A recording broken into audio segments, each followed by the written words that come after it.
raw natatakot si Senate President Tito Soto na mawala sa pwesto sakaling bumalik bilang chairman ng Senate Blue Ribbon Committee si Senator Ping Lacson.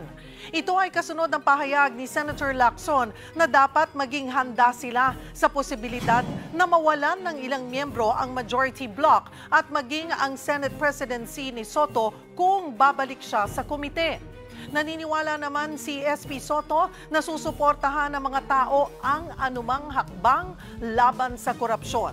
Matatandaang nagbitiw si Lacson bilang chairman ng komite dahil umano sa pagkadismaya ng ilang kasamahan sa paraan niya ng pag-iimbestiga sa anomalya sa flood control projects.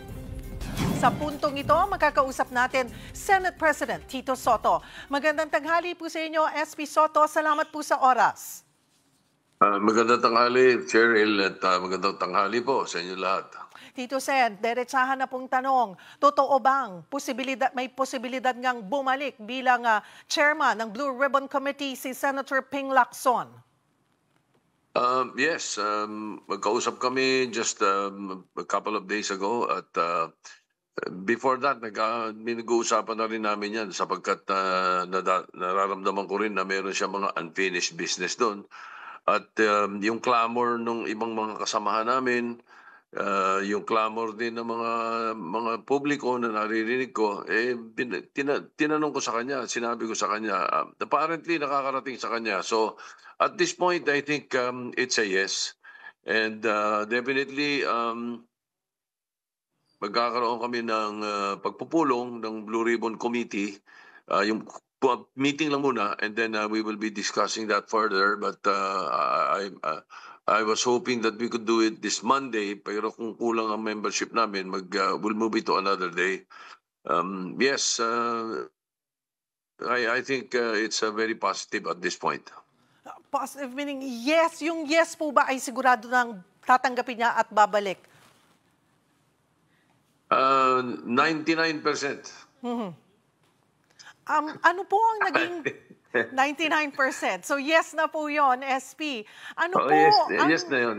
Opo, ano po ang naging dahilan ng paglambot din or pag-reconsider? Kasi nung una, nung nagbitiw, talagang ang lumalabas po kasi sa balita, di ba, SP, talagang nasaktan si Senator Lacson doon din sa sentimiento or sa pakiramdam ng mga kapwa niya senador. So kung wala nang kumpiyansa sa kanya, mabuti pang magbitiw.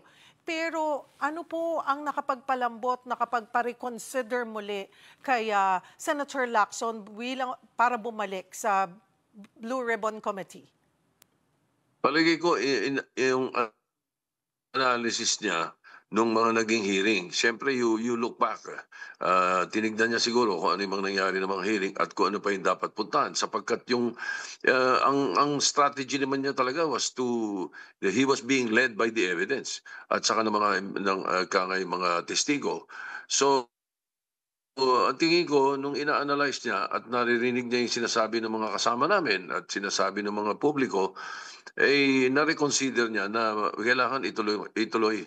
Marami pang hindi nauungkat.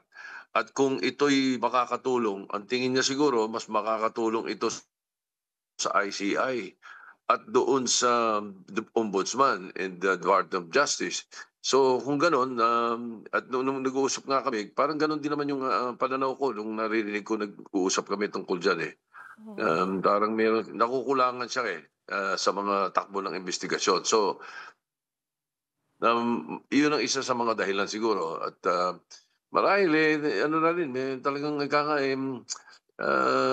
panahon na para yung aming ginagawang batas naman, yung Independent People's Commission, para mas mapalakas pa rin yung ICI at malaki maitutulong ng Blue Ribbon Committee, lalo na kung ipapagpatuloy ni Senator Lacson yung pagiging chairman nito. Sapagkat yung aming acting chairman ngayon, si Senator Vice Chairman kasi yun si Senator Erwin Tulfo, ay natutuwa naman. Nung magkausap kami, nasa abroad siya, natutuwa siya. Nag-consider na si Senator Lacson uli na bumalik.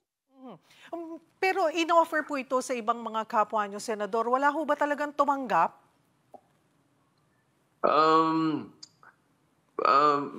Lahat may half-hearted Aha. Yun ang problema eh. Parang medyo busy. Busy rin sa ibang ayaw nilang mapabayaan yung mga current committees nila eh. Pero yung mga kapwa po nyo kasama sa majority na sinasabi, like Senator J.V. Ejercito, though sa isang panayam may sinabi niya na paabot niya na yung kanyang sentimiento kay Senator Ping at naging nalinawagan na yata sila sa isa't isa. Wala na hubang ganoon sa majority na parang hindi masaya o nalinis na o naplansya na SP yung mga sinasabi nilang hindi nila gusto kung paano tumatakbo yung investigasyon ng Senate Blue Ribbon Committee? Wala na kasi palagi ko yung pagkaka-explain ako doon sa sinabi yung na-quote kay Senator Lacson sa radyo. Yung pagkaka-explain ako palagi ko mas naging malinaw sa kanila eh. Kasi hindi naman kasi pareho yung sinasabi nila pagka nabanggit ang insertion. Ano? Ang insertion kasi, kapag ito'y nilagay mo na tapos na ang second reading, tapos na naka-third reading, pagkatapos ay excuse me, ay pagdating ng BICAM, may siningit ka. Eh talagang insertion ang tawag doon. Ngayon, ang problema kasi, pag mayroong mga amendment sa floor, Opo. natatawag din kuminsan insertion ng iba yun eh. Pero karamihan kasi sa mga kasama namin ay mayroong mga individual amendments at mayroong institutional amendments. So hindi nakatakataka na masabi na lahat ng mga senador o halos lahat ng mga senador ay may amendment or some people call it insertions. Ganun ang pagkaka-explain ako sa kanila, pagkaka-explain ako eh. So I think that was, it became water under the bridge after that sapagkat naging maayos naman yung usapin namin. At ito na yung mga plano namin gawin para dito sa budget ng 2026. Kailangan malinaw ang mga amendments, sino nag-a-amend at ikangay gagawin namin ito lahat sa second reading. Hindi pa pwedeng isisingit natin. Ngayon, baguhin ko na yung sinasabi ko, baka may magduda pa eh. Ako, tingin ko si Senator Lacson, 100% na babalik bilang Blue Ribbon Committee Chair. Okay, 100%. Pero sinabi po ni Senator Lacson, di ba, na dapat maging handa raw ho kayo dito sa consequences at ang sagot nyo naman, fear is a word I have already disregarded a long time ago. Yun po yung quote sa inyo. So may mga pagbabanta ba na baka nga mawala ang suporta ng ilang miyembro ng majority kung babalik nyo siya sa pagiging chair po ng Senate Blue Ribbon Committee, pero base po sa inyong 100%, mukhang wala na pong ganun dapat na usapin. Tingin ko kasi nakabackup dito yung karamihan ng mga kasama namin sa Senado at nakabackup din sa amin ng publiko eh. So, takot naman, sinasabi ko, ako matagal ng takot eh. Kaya yung takot matagal ko nang binaliwala yan. Isa pa, yung mga ganyan. Basta ako, kahit anong pwesto ibigay sa akin sa Senado, magtatrabaho ako. Whether maging Blue Ribbon Chairman si Senator Lacson o ako hindi na Senate President, pareho rin ang gagawin naming trabaho. Makakaasa po sila. Kailan po inaasahan ang pagbabalik o muling pag-upo bilang chairman ng Blue Ribbon Committee si Senator Ping Lacson? We'll probably do it in a caucus, but by November 10, we can make it official. By November 10. Puntahan ko po kasi marami naghihintay, SP, dito po sa hearing. Ang tagal ng tahimik ang Blue Ribbon Committee dito po sa isinasagawang hearing on flood control projects. Marami po ang nabitin. Kailan ho ba ang susunod na pagdinig? At by the time na magkakaroon na muli ng pagdinig, ay aasahan ba na si Senator Ping Lacson na muli ang makikita natin doon, nauupo? Most probably, and probably we would be holding it the second week of November. Kasi November 10 ang balik namin eh. Unless we decide or they decided, he decides to do it earlier, like after November 11, ganyan, o 12. puntahan ko rin po yung iba pang issue. Ano po ang epekto nito sa ongoing investigation sa flood control anomalies ng posibleng pagbabalik ni Senator Lacson sa Blue Ribbon Committee? Wala naman po masyado, no? Kasi wala namang nangyaring hearing habang nung siya po'y bumitiw. Oo nga, pero kailangan ito mas lumaganap pa eh. Ako tingin ko, isa yun sa mga dahilan kung bakit naisip ni Senator Lacson na tanggapin uli yung yung alok na siya'y magbalik. Sapagkat it's not confined to flood control. It should not be confined to flood control. Yes. It should be confined to any projects not only of the DPWH but also the Department of Agriculture, the Department of Education, ang daming mga Department of Health, yung sa PhilHealth and all that. Maraming dapat pang imbestigahan ng Blue Ribbon, hindi lang itong flood control. Ito, malapit na to, malino na to, may mga sasampa ng kaso. Hopefully, within the next week or so, may mga kaso na maipafile ang ombudsman na ang Department of Justice, I should say. Pero may mga dapat pang ibang talakayin . Tingin ko, mabigat talaga magiging trabaho ng Blue Ribbon. Kaya nabuti na rin nakaisip si Senator Lacson na tanggapin. It's more of talaga, no, SP Soto, it's the system. Kailangan makita para makita ng Senate at ng Kongreso kung paano babaguhin yung sistema.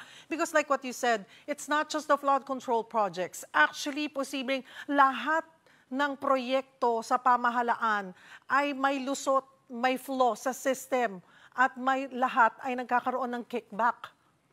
Correct. At saka ang nangyayari dyan, kung kukunti nung araw, paunti-unti, natotolerate, lumalaki, hanggang sa pumutok . Pagdating nitong mula nung mga, tingin ko, lumala ito just about the pandemic . Nung panahon ng pandemic, bago mag-pandemic and thereafter . Parang bang, ewan ko, parang doon lumala . Doon talagang pati budgeting, pati listahan, pati ganun. Ako tingin ko lumala . 3 taon kaming nawala sa pwesto, pero yung 3 taon na nawala kami, hindi maganda yung mga naririnig namin na mga kwento sa amin . Puntahan ko po, on another note, nag-viral na video po ni Senator Joel Villanueva sa anniversary celebration ng Jesus is Lord Church nitong weekend, kung saan sinabi po niya na set up lang ang pagkakadawit niya sa flood control project anomalies. Napanood niyo po ba to, and what's your take on this? Ay, sorry, inalulungkot ko, hindi ko po napanood . At saka, I would rather not comment on kung ano man yung mga binabato nila kay Senator Villanueva. Dahil wala ako dito noong mga panahon na yun. Wala kami. Wala kami sa Senado noong 2022 to 2025 . Senator, ayon po, SP, ayon po sa COMELEC din, may 24 daw po na contractor na naging campaign donors ng 10 kandidato at 6 dito ay tumakbo sa Senado noong May 2025 elections. Ano po ang reaksyon nyo dito? Dapat yan na-realize noong mga kandidato na bawal pagka merong koneksyon sa gobyerno or merong negosyo sa gobyerno at magdo-donate sa'yo. Bawal po yun . Dapat na-realize nila yun. Kung di man sila, dapat yung mga abogado nila, yung mga nagpe-prepare ng mga sosi nila, na-warningan sila, nasabihan sila. Sapagkat ang totoo niyan, kahit na yung pagkain lang sa restaurant, Cheryl, let's say kumakain ako sa restaurant, may kasama ko, o ilan, whatever. Pagkatapos yung kabilang mesa ay biglang gusto akong i-blow out at binayaran yung aming bill. Kung yun mayroong negosyo sa gobyerno, bawal yun. Kung yun, yung tao mo nagbayad ng bill ko, ay dapat hindi ako pumayag. Hindi ako dapat pumayag doon. Babayaran ko sarili yung bill ko, ibalik nila yung pera doon. Kung nag-credit card siya, pasensya siya.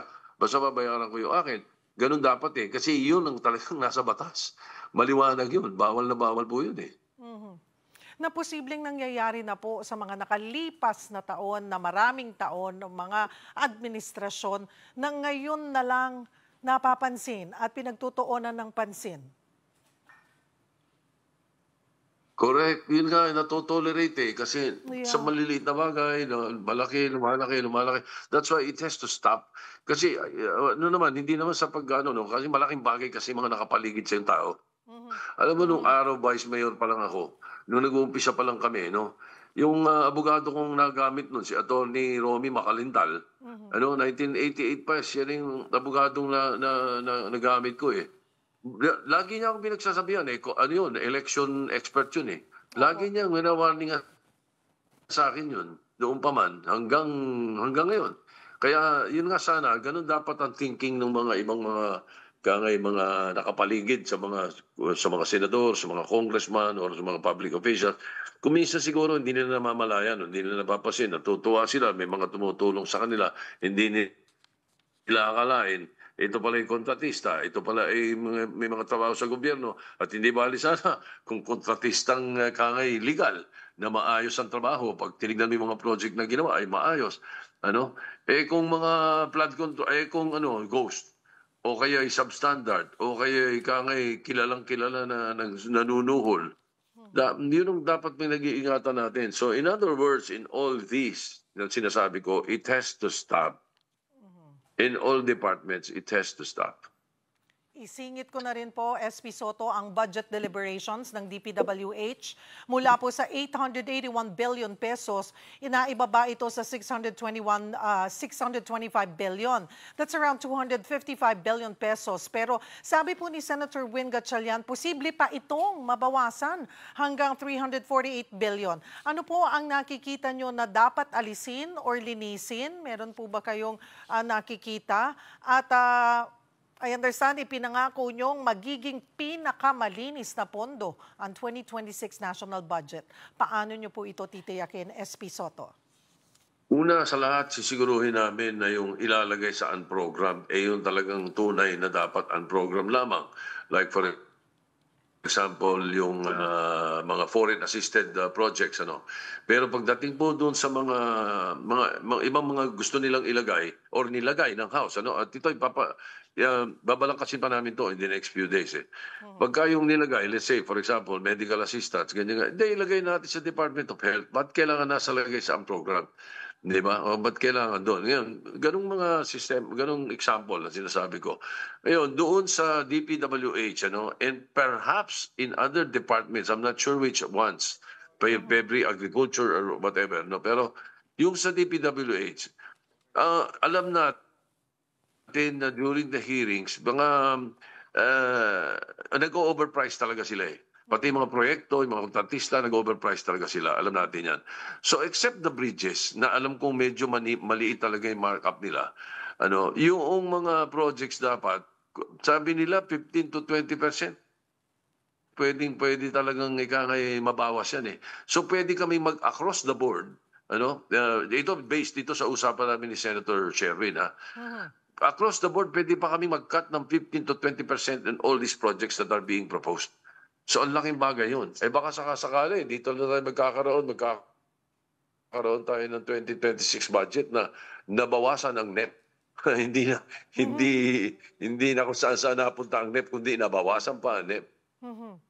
Meron pa po kayang sumaling mga contractor sa bidding nun? Paggawa natin sa mga matitinong kontraktor. Mabuti naman kung ganun, wag na silang sumali. Yung mga masama ang record, wag na sila sumali, di na sila kikita.